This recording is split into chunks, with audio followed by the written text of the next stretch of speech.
വിദ്യാഭ്യാസ നവോത്ഥാനം എടുത്ത് പരിശോധിച്ചാൽ ഈ വിദ്യാഭ്യാസ നവോത്ഥാനത്തിന് കേരളത്തിലെ ക്രൈസ്തവ സഭകൾ നൽകിയ പങ്ക് നമുക്ക് ആർക്കും വിസ്മരിക്കാൻ കഴിയില്ല.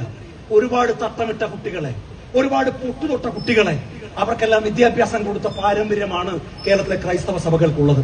ഇപ്പോഴും കേരളത്തിലെ നിരവധി ക്രൈസ്തവ സഭകൾ നടത്തുന്ന വിദ്യാഭ്യാസ സ്ഥാപനങ്ങളിൽ തട്ടമിട്ടുകൊണ്ട് തന്നെ പെൺകുട്ടികൾ പഠിക്കുന്നുണ്ട്, മുസ്ലിം പെൺകുട്ടികൾ പഠിക്കുന്നുണ്ട്.